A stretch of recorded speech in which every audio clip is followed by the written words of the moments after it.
Hey y'all, today I'm going to be showing you how to make chicken and dumplings from the scratch like grandma used to. Guys, we are not using any of that canned biscuit dough, none of that baby, okay? We boiling that chicken, we making them dumplings. And guys, this is going to be so good. Y'all, let's go ahead and get started. I'm going to use a whole chicken today because my grandmother would have had an organic chicken fresh from the farm that she had just killed. Now y'all ain't got no farm.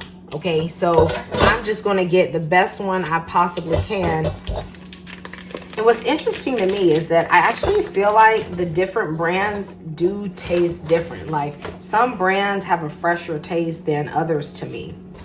I know some people don't like to wash their meat, but baby, you're not eating here. Okay, so if you're against washing the meat and all that stuff, don't do it. Okay, don't do it. So I'm going to rinse the meat off well. I am going to leave on the majority of the skin, but I will take off anything that has feathers. And you definitely want to leave that governor's nose. Okay, it's full of fat, so it's going to make the broth taste really delicious.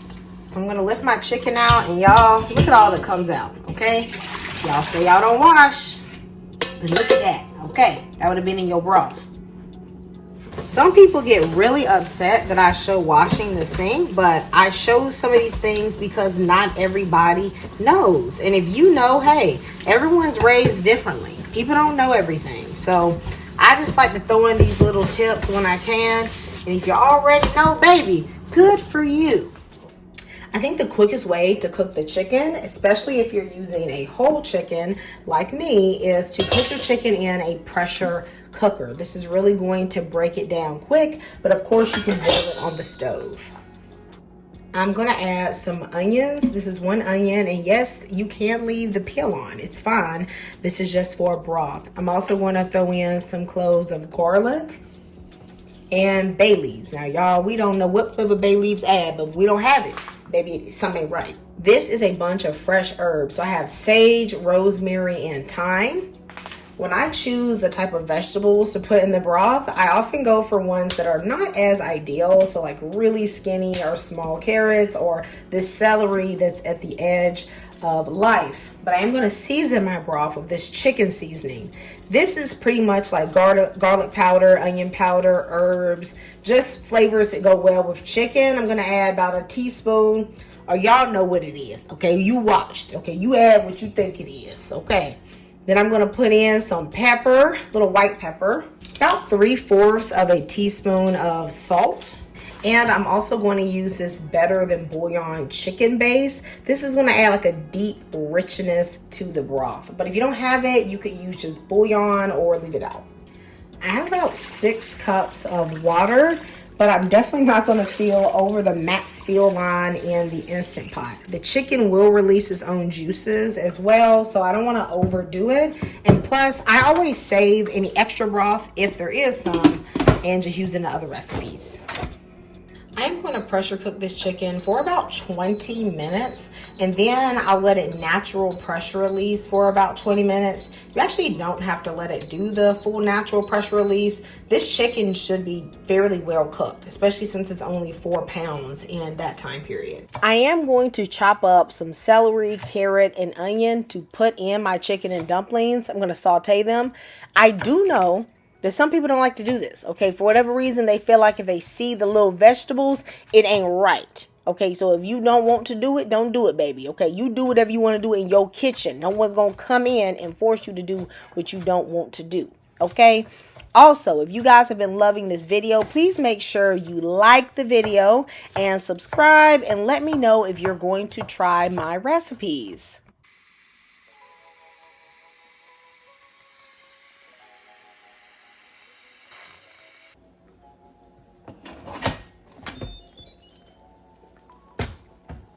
We're just going to strain this broth and get all the goodness out of it.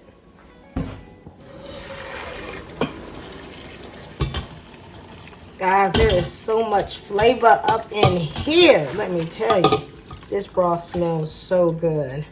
I'm going to, of course, remove the vegetables and the bones. You see how this chicken is just literally falling off the bone? So this is super easy.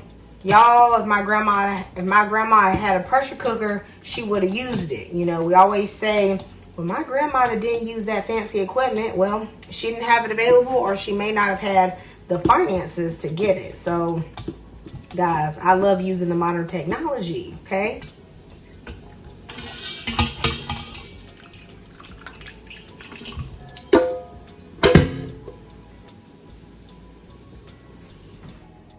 We're gonna get started on making some easy dumplings. So I just have some all-purpose flour.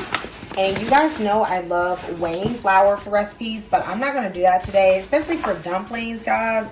You know, it's not necessary, but I am going to take my spoon and I'm just gonna fluff the flour up a bit so it's not quite as compacted. It's gonna help us get a more accurate measurement. Then I am going to scoop out 2 cups of flour. You want to use a knife or your hand or something to just knock off the extra, okay, and level it out. You don't want to get too much, or else your biscuits, or your dumplings I should say, are going to come out a little bit doughy. So I'm going to, that's 1 cup of flour, and here is 2. We're going to add a teaspoon of salt. I like to use Himalayan pink salt. Also 4 teaspoons of baking powder. Now, y'all don't use baking soda instead of baking powder, because 4 teaspoons is going to be way too much, baby, okay? It's going to taste funny. All right, so then I'm going to mix this together. We're essentially kind of making self-rising flour here. And then I like to add a little bit of thyme. I like to add a little, you know, extra little some to the dumplings. You don't have to do this. It's optional. My grandma didn't do this, all right? But I like the flavor. I'm also going to add a little garlic powder. You know, it ain't going to hurt nobody. Just a little bit, okay, a little extra flavor. And a little pepper, okay, a little white pepper. Then you want to mix this up thoroughly. Do you guys ever season your dumplings? Okay, I love to add just a little bit of, you know, little something special. I'm going to add 4 tablespoons of melted, unsalted butter. I'm also going to add 3/4 of a cup of buttermilk, but you can also just use whole milk or evaporated milk. It's fine. I'm going to mix these loosely, okay? You know, you don't want to overwork your dough. If you overwork that dough, maybe your dumplings are going to be tough, all right? And everyone's going to talk about you, okay? You're going to say, I thought I knew what I was doing, but baby, you did not, okay? I'm going to go in with my hands just a bit. Y'all, sometimes it becomes easier just to combine everything with your hand, okay? The spoon can do it so much, okay? But we not going to really need the dough. But we got to get everything coming together. I'm going to cover this with a kitchen towel until I'm ready to use it. Got 4 tablespoons of butter, baby. Yes, you need that much. Add all the veggies. I'm going to saute this until they are, you know, sweated a little bit, but they don't have to be golden brown. Once those vegetables have started to sweat out, usually takes about 4 minutes. We're going to add some flour. We're going to toast this flour so it can thicken the broth. This is about 4 tablespoons of flour. You can use anywhere from 3 to 4 tablespoons depending on how much, you know, of a body that you want to your broth. You got to cook out that raw flour taste. So I'm just going to just cook this flour for maybe like a minute or so, because you don't really want it to brown. Then that's going to add a nuttiness, which you don't want. Okay, so just cook it and then have your broth ready. I'm going to add in some broth to stop the browning.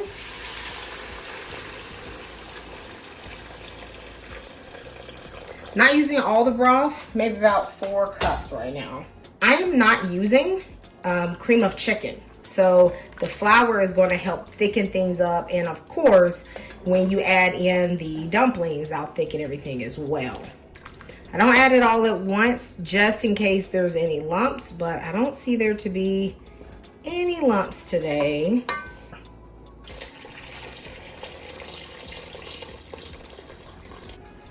I'm now going to start adding some of the shredded chicken. This chicken is so tender and it tastes really yummy.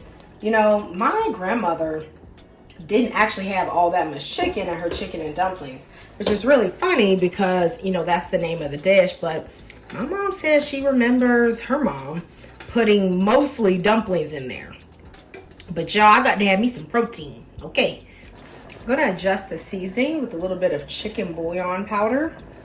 You could add extra salt or whatever it is, but I haven't added really hardly anything that's that salty. And so I feel like it needs a little bit of extra flavor.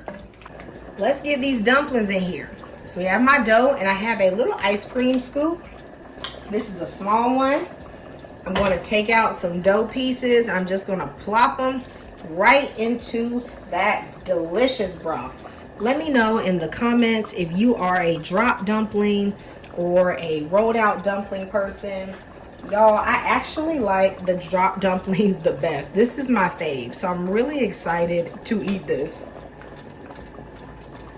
Your eyes should be like on a low to medium low. I'm gonna cover the pot. So my pot's been simmering for 25 minutes on low. And y'all, look at these beautiful dumplings, okay? Y'all, they are nice. You can see the gravy has gotten really thick. And they are definitely solid. Like, they are firm and meaty. Now, I forgot to add this earlier, but I like to add a little bit of heavy cream. That's going to add a touch more richness. But it's also not bad adding it a bit later because you don't want that heavy cream to split. So I'm just going to mix this in very, very gently. And that's only about 3 tablespoons of heavy cream. You don't have to add that much. You could even use evaporated milk for this because there's already a lot of butter in that broth. I just want it to be a little extra creamy. You know what I'm saying? If this ain't some old school chicken and dumplings, I don't know what is, baby. Let me know in the comments if your grandmama would have told this up, because I'm telling you, mine would have went back for seconds. And I'm gonna let y'all see what the inside of this dumpling looks like. It's not gooey, it's not dense, it is nice and fluffy, and they stay fluffy that first day. So if you want those nice fluffy dumplings, go ahead and eat up all of your chicken and dumplings, honey. Guys, let me know if you enjoyed this video. Thank you so much for watching. Goodbye and God bless.